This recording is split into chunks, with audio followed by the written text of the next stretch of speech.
This is my home, and I won't let you destroy it! You don't know what you're saying, and I can't let you interfere. I know exactly what I'm saying.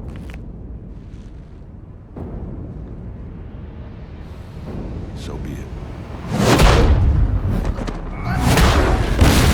There are many things that a show like Invincible does right. Creating relatable characters, having engaging and entertaining scenes, but what it's mostly known for is its shock value. And yeah, The Boys has this too, but if you want me to dedicate a video to that as well, let me know in the comments down below. But I wanted to look at Invincible today, since Invincible is very good at shocking us, the audience. The end of episode 1 of Invincible was the first of many shocks, and it had 2 fatal keys to that shock value. The first one is quite obvious: brutality. Omni-man's way of fighting is nothing like we have ever seen in the franchise before. He fights with full force, not being afraid to get his hands dirty. There is also no honor in this fight. It's a complete surprise attack, and Omni-man even uses one of the Guardian's dead bodies as a shield. This brutality is something that we are not used to in the superhero genre. Usually heroes try not to kill, but Omni-man is no hero. Which brings us to the other fatal key factor of this complete shock of a scene: plausibility. Throughout episode 1 we are shown hints of Omni-man's true colors, which you will pick up on slightly when you're watching it for the first time, but the pieces are there. In the fight against the Mahler twins, there is a complete disconnected arrogance in Omni-man's voice, deeds, and face.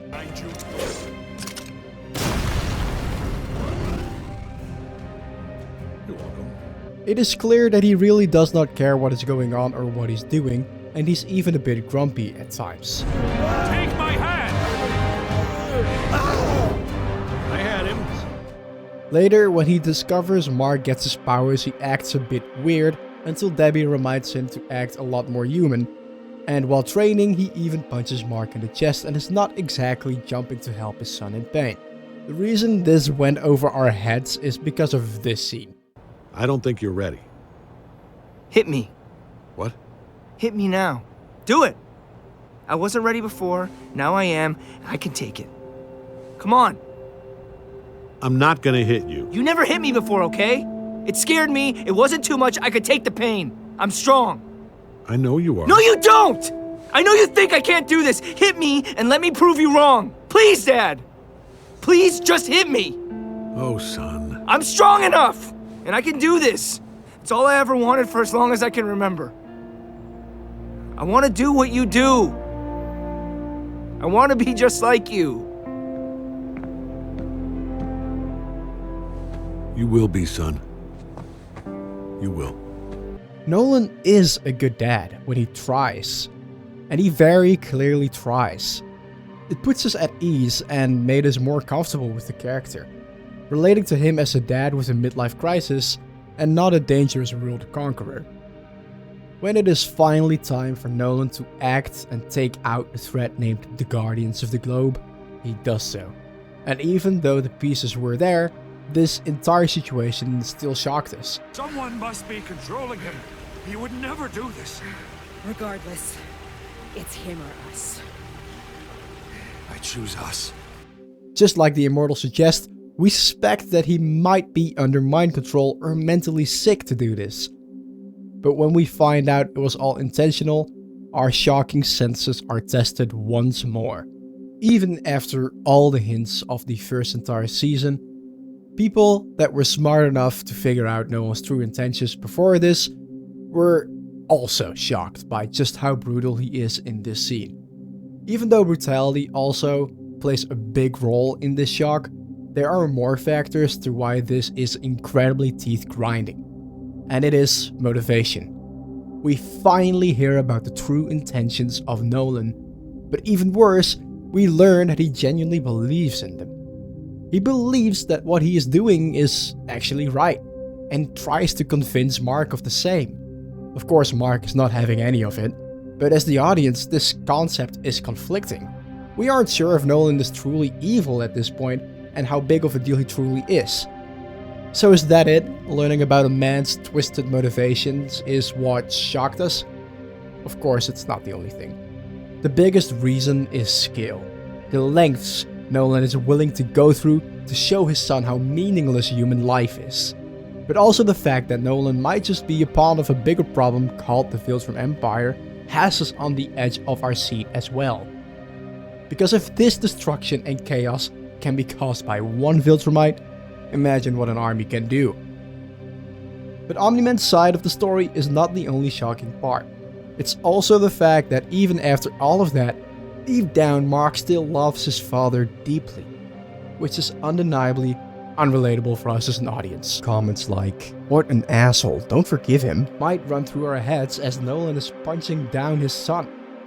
So when Mark says this, What will you have after 500 years? You, Dad. I still have you. it doesn't just break Nolan, it breaks us as well.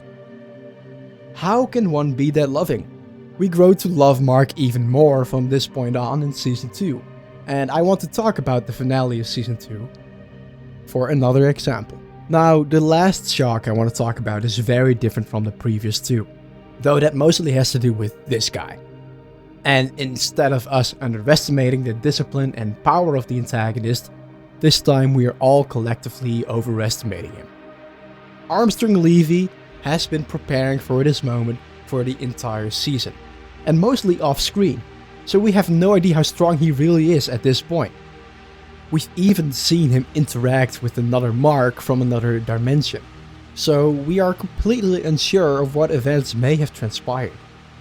Armstrong even plays with Mark for a few times, making him hop to several dimensions, with pretty cool references, by the way. No, I mean, you're a man who dresses like a bat, and your name is... Well, you know, I mean, like, don't you think that's kind of lazy?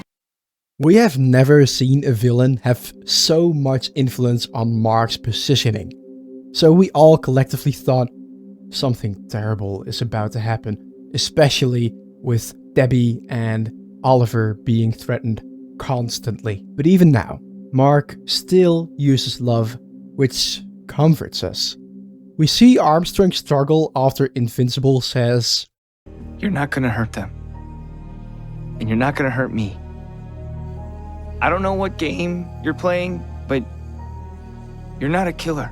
I'm sorry I didn't remember you. But I remember that night. You were trying to save me. Maybe the accident changed you, but you were a good person trying to do a good thing. Saved you? But when Armstrong doesn't back down like Nolan, Mark does something we've never seen him do. Finally, he breaks. This came to a shock to us since it's so unlike him. Yet it makes sense for him to break under the circumstances that threaten his family. When Mark kills Armstrong, we are shocked by just how much he has become like his father. We are shocked not only by brutality, plausibility, or skill, but by discomfort. Just moments ago, we were comforted that everything will be okay, since Mark made Armstrong rethink his actions. But in one rage, all that comfort is taken away, shocking everyone. And I am sure that in upcoming seasons, more shocking events surrounding Mark's emotional baggage will transpire. And I can personally not wait.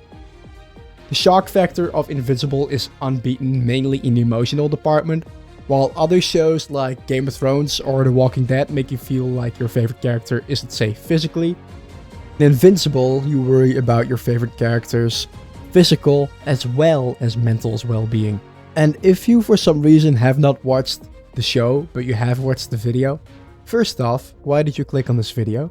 Second of all, give it a watch. I only scraped the tip of the iceberg of shocking moments in Invincible. Make sure to let me know what your most shocking experience in the TV show or movie was, from the Red Wedding to maybe Invincible, and like this video. It really helps. Additionally, we are almost at 500 subs, and I believe that together we can make it.